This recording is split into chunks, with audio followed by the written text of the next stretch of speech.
İmtahanda bizim qarşımıza çıxa biləcək fiqurların bir neçə növü var. Bunlardan biri də fiqurların ardıcıllığı. Fiqur ardıcıllığında birinci, ikinci, üçüncü, dördüncünü özü verib, beşincini biz tapmalıyıq. Baxın yoldaşlar, birinci şəkildən ikinci şəkilə. Bu gördüyümüz xəttdə istiqamət olaraq iki istiqamət var. Saat əqrəbi və saat əqrəbinin əksi istiqamət. Deməli, saat əqrəbi istiqamətində bir addım yerini dəyişib gətirib bura. Sonra iki addım yerini dəyişib gətirib bura. Sonra 1, 2, 3 addım yerini dəyişib gətirib bura. Deməli, 1 addım, 2 addım, 3 addım, növbəti 4 addım yerini dəyişərək 1, 2, 3, 4 addım. Bax, gətirib bura. Hansı variant? A variantı olacaq. Hissəyə ayırıb. İkinci variantda 3-ə, üçüncü variantda 1, 2, 3, 4-ə, beşinci variantda deməli 5 hissəyə ayıracaq. Əhsən. Əhsən. Deməli, gözəl insan dedi ki, bu 3 bucaqdır. Növbəti 4 bucaqlıdır. Növbəti 5 bucaqlıdır. Növbəti olmalıdır 6 bucaqlı. 5 bucaqlı olmaz. 4 bucaqlı olmaz, 5 bucaqlı olmaz. Variant çıxaraq işləmək lazımdır. Bunu yadda saxlayaq. Burada bölüb 2 hissəyə. Burada fiquru bölüb 3 hissəyə. Burada fiquru bölüb 4 hissəyə. Növbətisində fiquru bölməlidir 5 hissəyə. 1, 2, 3, 4, 5 hissəyə böldüyünə görə D variantını götürəcəyik. Əla, təşəkkürlər. Orada mən axırda 4 bucaq var ya, yəni o da qoyulmalıdır axırda. Bəli, bəli. Ona görə A variantını götürmürük, D variantını götürürük. Ona görə fikirləşirəm ki, baxın A-la E 1-dir. Amma sualın başlanğıcına baxsaq, 4 bucaqlı işarə ilə başlayıb. Deməli, sağında və solunda da var. Bundan da yenə sonuncuna baxanda, əgər solunda varsa, sağında da olmalıdır həmin o işarə. A variantında o yoxdur. Aha. Deyirsiniz cavab Y variantıdır. Bəli. Bəs A variantı deyən yoldaşımız var idi mi? A variantında mən izah eləyə bilərəm. Deməli, əvvəli düzbucaqlı ilə başlayırsa, sonrasında bir dairə gəlir, onun içərisində 5 qara nöqtə var. Sonra yenə düzbucaqlı 2 qara dairə, 4 nöqtə, yenə düzbucaqlı 3 qara dairə, 3 qara nöqtə, yenə düzbucaqlı artıq 4 dairə, 2 qara nöqtə olmalıdır. Biz Y variantında düzbucaqlını qoysaq, artıq 5 dairə, tək qara nöqtə qoymalıyıq. Vəssalam. Tam da elədir. Tam da elədir. Tam da doğru vurğuladınız yəni. Tam da doğru vurğuladınız. Çünki gözəl insan dediyi kimi olacaq burada proses. Necə? Birinci, baxırsınız bu düzbucaqlı ilə başlayır. Nəzərinizə çatdırım ki, biz fiqurların ardıcıllığını işləyirik. Bir düzbucaqlı bir dairə. Sonra bir düzbucaqlı 2 dairə. Sonra bir düzbucaqlı 3 dairə. İndi düzbucaqlını özü verib. Biz sadəcə 4 dairəsini götürməliyik ki, bu bir fiqurların nəyi olsun? Ardıcıllığı ola bilsin. Vəssalam. Əgər gözəl insan dediyi kimi biz burada düzbucaqlını götürsək, bunun davamında 5 dənə dairəni də götürməli olacağıq ki, biz fiqur ardıcıllığı işləyirik. Məsələn, bu suala baxın, burada tam olaraq aydın olacaq sizə.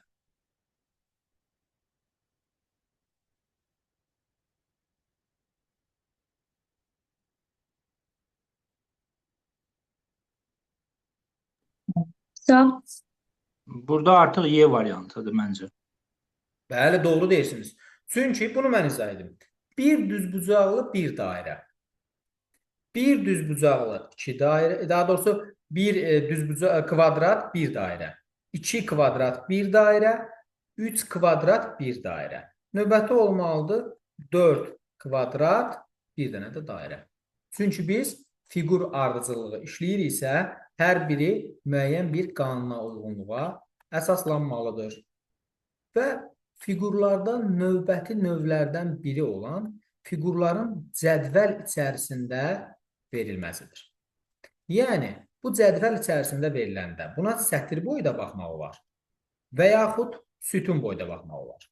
Bu sual işarəsini həm sətir boyu, həm sütun boyu tapa bilərsiniz. Elə sual olacaq ki, o sualda yalnız sətir boyu baxanda cavabı tapacaqsınız. Elə sual olacaq ki, yalnız sütun boyu baxanda cavab tapacaqsın. Elə sual olacaq ki, hər iki istiqamətdə baxanda yenə də doğru cavab tapılacaq. İndi deyin görün burada hansı cavab olacaq.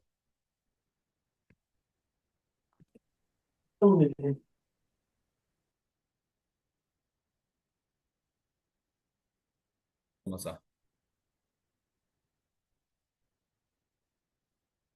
Belə götürsək ki, burada üç fərqli istiqamətdə bir-birini təkrarlayan, elementlərinə görə təkrarlayan fiqurlar var. Fiqurların qara hissələrinə və digər hissəsinə baxdıqda avtomatik D və Y variantı gedir birinci etapdan. Digər qalır A, B, C variantları. Onların da içərisində bir dənə B variantı uyğun gəlir. B variantı uyğun gəlir, bəli. Bunu belə qısaca belə desək. Burada sütun boyu baxın bu şəkillə, bu şəkil və bu şəkil. Hər üç şəkil eynidir. Sütun boyu baxanda bu şəkil, bu şəkil və bu şəkil. Üçü də eynidir. Demək ki, bu şəkil necədirsə, üçüncü şəkildə onun eynisi olmalıdır. Nöqtəsi, görürsünüz, sağ tərəfə getdiyinə görə C variantı olmaz. Nöqtəsi səhv yerdə verildiyinə görə A variantı, fiqurun özü səhv olduğuna görə D və Y variantları çıxacaq. Bircə dənə bu nöqtəli hissəyə baxanda cavab B olacaq. İmtahanda da bu cür. Çətin sualların görəcəksiniz ki, asan hissələri var. Və imtahanda biri var ki, indi bunu sən 2 dəqiqəyə tapasan, biri də var asan yolunu öyrənib 10 saniyəyə tapıb keçəsən o biri suala. Baxırıq bu suala. Bu sualın gedişatını mən deyəcəm sizə. Bu sualda böyük qara hissəyə sütun boyu baxsaz daha yaxşı olar. Baxın yoldaşlar. Uşaqlar bu suala su kimi baxırlar. Deyir, elə bil ki, su yarım hissəsi aşağıdadır. Sonra saat əqrəbi istiqamətində 90 dərəcə fırladaraq, bu dərəcələrdə dərs gedişatımızda öyrənəcəyik. Gəlib sol tərəfə. Bir dənə də 90 dərəcə saat əqrəbi istiqamətində çevriləndə bu gəlib hara? Yuxarıya. Deməli, buradadır. Saat əqrəbi istiqamətində 90 dərəcə fırlananda gəlib bura. Saat əqrəbi istiqamətində 90 dərəcə fırlananda gəlib bura. İndi bu sağ tərəfdədir. Saat əqrəbi istiqamətində 90 dərəcə çevirsək, aşağıya düşübsə, növbəti saat əqrəbi istiqamətində 90 dərəcə çevirəndə gəlib düşəcək sol tərəfə. Variant çıxaraq işləmək lazımdır. C, Y, D olmaz. Ya A, ya da B variantı. Bir də var burada içəridəki dairənin içərisində verilmiş qara yarım dairə. Bax, balaca yarım dairə. Fikir verirsiniz. Bunun tamamı, davamı buradır. Burada. Bax, bu hardadır bu? Sağ tərəfdə, arxa tərəfdədir. Ona görə görünmür. Bax, bu. Burada hardadır? Bax, bu xətti tamamlayıram. Bax, buradadır. Burada xətti tamamlayıram. Buradadır. Xətti tamamlayıram. Buradadır. Burada aşağı hissədədir. Burada isə sol tərəfdədir.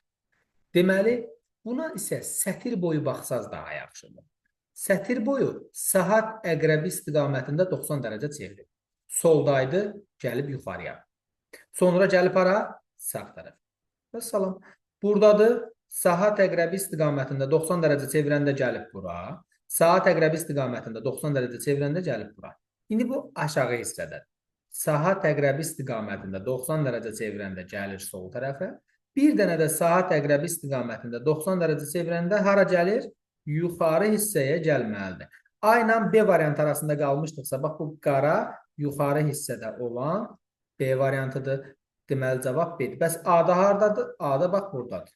Ona görə görünmür. Arxa tərəfə düşür. Cavab B variantı olacaq. Baxaq indi bu sual. Buyurun. Sualda mən geri qayıda bilərik, zəhmət olmasa. Təbii ki də. Buyurun, buyurun. Bundan əvvəlki sualda, baxın, sütun üzrə də baxmışdıq, düzdürmü? Bəli. Yuxarıdan aşağı. Bunu da yuxarıdan aşağı baxanda B variantı uyğun gəlir axı. Burada onsuz B variantı idi yəni cavab. Bu tərəfə edəcək. Onsuz Yox, B. aşağı uyğun gəlir. Biz baxın, yuxarıya baxdıq, sağ tərəfdədir. Bəli. A variantı Aşağıdadır, belə sonra sol səhv. tərəfdədir. baxın, gəlir, sonra yuxarı qalxır, yenə A variantına düşür axı. A variantında da var, B variantında da var. Yox, balaca dairənin qara Balaca hissəsi. qara yarım dairə buradadır. Saatın Hı hı. əksinə dəyişir yerini. Buradadır. Görə bilirsiniz? Bir dənə də saatın əksinə yerini dəyişəndə gəlir bura. Yuxarı hissəyə düşür. Yuxarı hissəyə düşürsə, deməli buradadır baxın. Sual varmı? Başlayaq. Bu sualımızda isə sətir boyu baxsaz əgər, bu qara saat əqrəbi istiqamətində bir addım, bir addım, bir addım yerini dəyişir. Burada D variantıdır. Doğrudur. Yuxarıdadır. Yanlış. Saat əqrəbi istiqamətində bir addım yerini dəyişəndə gəlir bura, sonra gəlir bura. Saat əqrəbi istiqamətində bir addım yerini dəyişsə, bura gəlibsə, sonra gəlir bura, sonra gəlir bura. Deməli, 4-cü sətirdə saat əqrəbi istiqamətində yerini dəyişəndə, buradadırsa, sonra gəlib bura. Sonra yerini dəyişib, bax, bura gəlməli idi. Burada verilibsə, qanuna uyğunsuzluğu soruşur. Yəni, harada problem var burada? Və bu şəkildə problem. 4-cünün C-sindədir problem. Qanuna uyğunluq harada pozulub onu soruşur. Növbətçisində də gələrdi bura. Yəni, əgər mən çəkdiyim yerdə olsaydı, növbətçisində gələrdi bura. Buna həm sətir boyu, həm də sütun boyu baxmaq olardı. Göstərəcəm. Bu sual birindən o birini necə alıbsa, bu şəkildən də o biri şəkli o cür alınan suallardır. Baxırsan ki, bunun qulaqları gəlib ağız hissəyə. Deməli, qulaq hissəsində olan fiqur gəlməlidir ağız hissəyə. Və variantları çıxaraq işləmək lazımdır. Bu ellipsis olmaz, ellipsis olmaz. C-də getdi, A-B, Y-də belədir. Gözlərində olan kvadrat baş hissəsinə gəlibsə, gözlərində olan ürəklər baş hissəsinə gəlməlidir. A variantı olmaz. B ilə Y. Baxırsan ki, B ilə Y-nin fərqi nədir? Qulaq hissələri. Baxırsan ki, burada ağızda olan üçbucaq qulağa gedibsə, ağızda olan ellipsis formalı, dairə formalı şəkil qulağa getməlidir. Ona görə cavab Y variantı olacaq. Bir də var, hansının hara getməsinə uyğun olan sual var. Bu 4 şəkil burada 4 müxtəlif yerə gedib. Hansı hara gedib ona baxıb başa düşüb cavaba tətbiq etmək lazımdır. Necə? Bunu nömrələyirsən ən gözəl qaydası. 1, 2, 3, 4. 1 nömrəli şəkil gedib sağ tərəf. 2 nömrəli şəkil gedib yuxarıya. 3 nömrəli şəkil gəlib aşağıya. 4 nömrəli şəkil gəlib sol tərəf. Burada da həmçinin 1, 2, 3, 4 şəklində nömrəliyirik. Burada 1 nömrəli şəkil sağa gedibsə, deməli 1 nömrəli şəkil sağ tərəfə getməlidir. D və Y variantında var. 2 nömrəli şəkil yuxarı getmişdirsə, burada 2 nömrəli şəkil yuxarı getməlidir. Hər iki variantda var. 3 nömrəli şəkil aşağı gəlmişdirsə, 3 nömrəli şəkil aşağı gələn variant Y variantı. 4 də gedir sol tərəf. Bu sualların qanuna uyğunluğu da belədir. Növbəti belə bir sualımız var. Bu tipli suallarda üçbucağın öz qanuna uyğunluğu var. Bu fiqurlara müəyyən bir qanuna uyğunluq tətbiq edib digərini alıb. Kvadratın öz qanuna uyğunluğu var. Fiqura müəyyən qanuna uyğunluq tətbiq edib digərini alıb. Baxırsınız, deməli nəyə? Üçbucaq yuxarıda gördüyüm dairəni içəridə yazır. Solda gördüyüm dairəni, çöldə gördüyümüz dairəni içəridə yazır. İçəridəki dairəni çölə çıxarıb, içəridəki dairəni çölə çıxarıb. Deməli, bu üçbucaq yuxarı və sol tərəfdəki dairələri içəriyə, içəridəki dairələri isə çölə çıxarıbsa, hər birinin yerini dəyişib. Kvadrat isə yuxarıdakı dairəyə heç nə etməyib, sol tərəfdəki dairəyə heç nə etməyib. Sağ və aşağı tərəfdəki dairələrin nə edib? Rənglərini dəyişib. Birinci biz üçbucağı tətbiq etsək, üçbucaq bütün dairələrin yerini dəyişəcəkdirsə, 4 dairənin 4'ü də içəridədir. 4'ü də çıxacaq çölə. Kvadrat sağ və aşağı tərəfdəkinin rəngini dəyişmişdirsə, deməli biz də sağ və aşağı tərəfdəkinin rəngini dəyişib qara rəng etməliyik. Cavab olacaq C variantı. Sual varsa buyurun yoldaşlar. Bu eyni fiqurların cavaba çıxarılmasına aid bir qaydadır. Baxırsan ki, birinci fiqurda bu ikisindən birini cavaba çıxardır. Niyə? Çünki ikisində də eyni fiqur var. İkisində də romb var. Birini cavaba çıxardır. Baxın, bunu niyə çıxartmayıb? Çünki bunun qarası yuxarıdadır, bunun qarası aşağıdadır. Ona görə çıxartmayıb. Biz indi nə etməliyik? Bu şəkildə eyniləri cavaba çıxartmışdıqsa, burada trapesiyalı düzbucaqlının 2 dənədir, biri cavabda.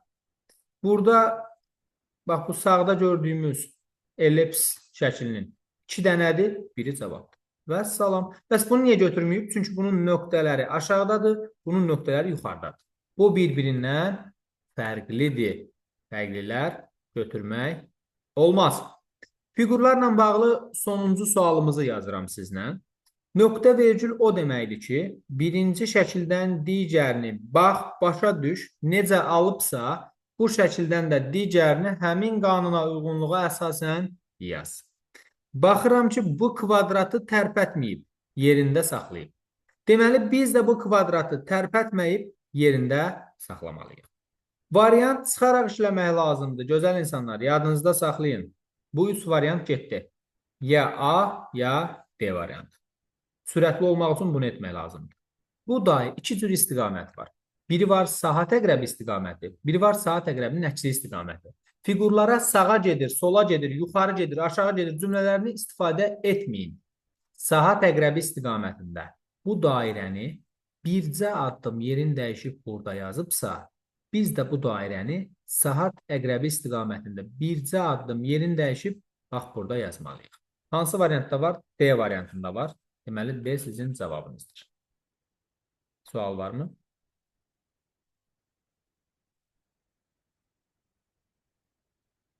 Cavab.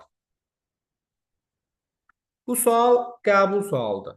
Bu sualda verib ki, bizə 32 kürə bunkerdən hərəkətə başlayır və nömrələnmiş boşluqlara yığılır.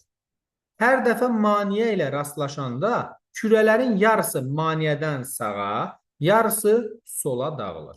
Boşluqların nömrələrini onlara yığılan kürələrin sayının artması ardıcıllığı ilə sıralayın. Diqqətlə qulaq asın. Əgər burada 32 dənə kürəcik varsa, 32-nin yarısı 16-sı burada, 16-sı burada olmaqla yarıya bölünəcək. 16-nın yarısı burada 8, 8 olaraq bölünəcək. 16-nın yarısı burada 8, 8 olaraq bölünəcək. 8 dənə gəlir burada yarıya bölünür. 4, 4 dənə. 8 ilə 8-in cəmi olur 16. Və bu sağ tərəf bağlı olduğuna görə 16 dənənin hamısı bu istiqamətdən aşağı gəlir. Burada olur 16 dənə. Burada 8 dənə gəlir yarıya bölünür. 4, 4 dənə. Buradan gəlir bağlı olduğuna görə 4 dənə gəlir bu istiqamətlə burada yarıya bölünür. 2, 2 olaraq. 4 ilə 16-nı toplayırıq. Bir yerə gəlirlər axı. 20 yarıya bölünür burada. 10, 10. 4 dənə gəlir buradan və burada yarıya bölünür. 2, 2. Buradan 4 dənə gəlir, yarıya bölünür. 2, 2. Buradan 10 dənə gəlir və burada yarıya bölünür. 5, 5. 10 ilə 2 toplanır. Olur 12. Burada yarıya bölünür. 6, 6. 2 ilə 2-nin cəmi edər 4. 4-ü yarıya bölərik. 2, 2 şəklində. Buradan 2 dənə gəlir, yarıya bölünür. 1, 1 şəklində. Bu 2 dənə düşür bura. Bu 2 ilə 5-in cəmi olur 7. 5 ilə 6-nın cəmi olur 11. 6 ilə 2-nin cəmi olur 8. 2 ilə 1-in cəmi olur 3. 1 də düşür bura. Bunları artması ardıcıllığıyla sıralayanda ən az olan 1 dənə kürəciyi olan 6 nömrə ilə başlayırıq. Sonra gəlir 2 dənə kürəciyi olan 1 nömrə ilə gedirik. Davam edirik. Sonra 3 dənə kürəciyi olan 5 nömrəli gəlməlidir. Sonra 7 dənə kürəciyi olan 2 nömrə gəlməlidir. 8 dənə kürəciyi olan 4 nömrə gəlməlidir. 11 dənə kürəciyi olan 3 nömrə gəlməlidir. Bu sualın cavabı bu cür olacaq. Verib ki bizə diaqramlarda M ixtisası üzrə magistratura səviyyəsində təhsilini davam etdirmək üçün sənəd verən və imtahan nəticələrinə görə bu ixtisas üzrə magistraturaya qəbul olan oğlan və qızların sayı barədə məlumat əks olunur. Məlumdur ki, M ixtisası üzrə magistraturaya 70 nəfər qəbul olunmuşdur. Bunlardan qızlar və oğlanlar var. Sənəd verənlər və qəbul olanlar. Birinci bu diaqram suallarında sualın mətnini başa düşməyə sizin vaxtınız gedir. Əgər sualın mətnini başa düşdünüzsə, məsələ bitmişdir. Birinci 70 nəfər qəbul olub. Bu qəbul olanları 2 hissəyə bölüblər faiz olaraq. 60% oğlanlardır. Daha doğrusu 60% qızlardır, 40% oğlanlardır. 70 nəfərin 60% və 40% olaraq bölünürsə, 70-in 40%-ni tap, ədədə görə faizi tapanda ədədi faiz göstərilən də vurub 100-ə bölmək lazımdır. 2 sıfır yuxarıdan, 2 sıfır aşağıdan. 28. Deməli, 70 nəfərdən 28 nəfəri, bu ağ rənglə verilən oğlanlardır. 70-dən elə 28-ni çıxmaq da olar. 42 nəfəri isə qızlardır. Və yaxud 70-in 60%. 60-a vurdun, böldün 100-ə, o elədir 42 nəfər. Baxırsan ki, sənəd verənlər oğlanlardan 170 nəfərdir. Bunların isə 28 nəfəri qəbul olub. Qızlardan 126 nəfər sənəd verib, amma bunun 42 nəfəri qəbul olub. Ümumilikdə sənəd verən 170 üstəgəl 126, 296 nəfər var və bu 296 nəfərin neçə nəfəri? 70 nəfəri keçib. 28-i oğlan, 42-si qız olmaq şərti. Verilmiş göstəricilərə əsasən hansı nəticəyə gəlmək olar? Adətən burada diqqət etmək lazımdır ki, sizdən düzümü yoxsa səhvimi istəyir? Burada doğrunu istəyir. Oğlanlar bu ixtisasa marağı qızlara nisbətən daha azdır. Əksinə, marağı oğlanların daha çoxdur ki, oğlanlardan sənəd verənlər daha çoxdur. Deməli, burada bir nə olacaq? Səhv olacaq. 2. Oğlanlar qızlardan zəif bilik nümayiş etdiriblər. Baxaq, oğlanlardan 170 nəfər sənəd verəndən cəmi 28 nəfəri keçib. Qızlardan 126 nəfərdən 42 nəfər keçib. Bunun təxmini olaraq 3-dən 1-i keçib, elə bil 126-nı 42-yə bölsən, 3 düşəcək də. Burada isə 170-i 28-ə bölsəm, təxmini 6-ya yaxın, 6 düşəcək, yəni 6 qatı. Burada 3-dən 1-i qədər keçib, burada 6-dan 1-i qədər keçib. Hansının daha çox keçib? Təbii ki, qızlardan daha az müraciət edən var, amma daha çox adam keçib. Burada oğlanlar qızlardan zəif bilik nümayiş etdiriblər. Bu doğru fikirdir. M ixtisası üzrə magistraturaya sənəd verənlərin 40%-dən çoxu qəbul olunub.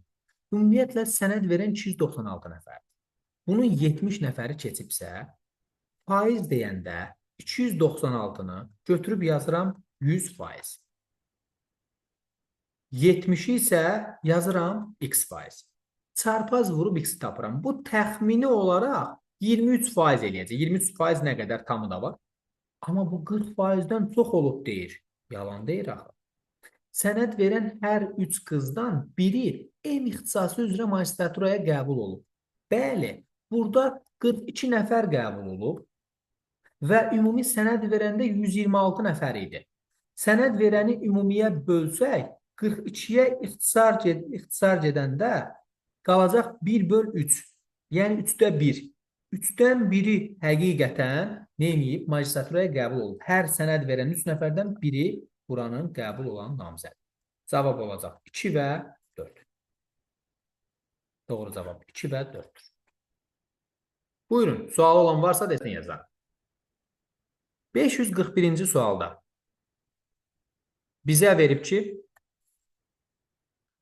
2023-cü ilə aid qeyri-neft sektoru üzrə Azərbaycandan 3 ölkəyə ixracı milyon dollarlarla göstərən diaqramdan istifadə edərək tapşırığı yerinə yetirir. 2023-cü ilə aid qeyri-neft sektoru üzrə 3 ölkəyə ixrac milyon dollarlarla göstərilmişdir. Aşağıda punktlara baxırsınız. Kvadratla olan yanvar-iyun ayları ərzində qeyri-neft sektoru üzrə 3 ölkəyə ixracların dəyəri milyon dollarlarla göstərilmişdir. Romb olanlarda isə iyun ayı üzrə ixrac dəyəri göstərilmişdir. Çox sadə məsələdir. 2023-cü ilin yanvar-iyun ayları ərzində 3 ölkəyə ixrac olanların birlikdə dəyəri, yəni romb olanlar. Romb olanların birlikdə dəyəri nə qədərdir? 552.2, 512.5 və 180.3.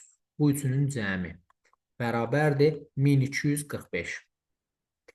Həmin ilin iyun ayı ərzində analoji göstəricidən, yəni analoji göstərici o demək ki, həmin o ixracın dəyərindən, üçünün bir yerdə dəyərindən neçə dəfə çox olmuşdur? Bu üçünün də cəmi bizə verir 215. Bu ədəddən neçə dəfə çox olmuşdur? Birini o birinə böl. Böləndə düşəcək 5,79. Deyir, cavabı onda birlərə qədər yuvarlaqlaşdırın. Onda 1, yəni bu 7-dir. 7-dən sonra əgər 0, 1, 2, 3, 4 gəlsə, elə 7-nin özü qalardı. Əgər 5, 6, 7, 8 və 9 gəlsə, ki 9 gəlib, bu bir vahid artmalıdır yəni. 7, bir vahid artıb olacaq 8. 5,8, yəni cavab Y variantı olacaq. Baxın, 5,7 də verib. Ona görə bu hissəsində də diqqətli olmaq lazımdır. Bəzən çətin görülən sualların asan variantları var ki, çox asanlıqla yaza bilərsiniz. 2023-cü ilin birinci yarım ilində Azərbaycanın ixrac etdiyi bəzi malların dəyərinin əvvəlki ilin analoji dövrü ilə müqayisədə dəyişməsini göstərən bir cədvəl verilir. Mallar və onların ixraclarının nədir? Əvvəlki ilə müqayisədə dəyişməsi verilir. Yoldaşlar, spirtli və spirtsiz içkilərin əvvəlki ilə nəzərən 5,54 dəfə artdığı göstərilir. Şəkərin 54,4% artdığını, meyvə tərəvəzinin isə 6,8% artdığını göstərir. Amma bunların bir-biri ilə müqayisəsində hansının nə qədər olmasını və hansının çox, hansının az olması haqqında heç bir fikir söylənilməyib. Demək ki, burada bir-biri ilə müqayisə edə bilməz bunları. Hansı doğrudur deyə soruşur. 2023-cü ilin birinci yarım ilində ixrac olunan spirtli, spirtsiz içkilərin dəyəri ixrac olunan şəkərin dəyərindən 4 dəfə çoxdur. Bunlar özünlə müqayisə oluna bilər. Mənə dəqiq ədədlər verməyibsə və bir-biri ilə müqayisə verməyibsə, bir-biri ilə müqayisə etmək olmaz. Yəni, spirtli, spirtsiz içki mi çoxdur, yoxsa şəkər mi çoxdur, bilə bilmərəm. Cədvəldə verilən malların ixracda dəyəri ən çox olanını müəyyən etmək mümkün deyil. Təbii ki də mümkün deyil. Bu fikir doğrudur yəni.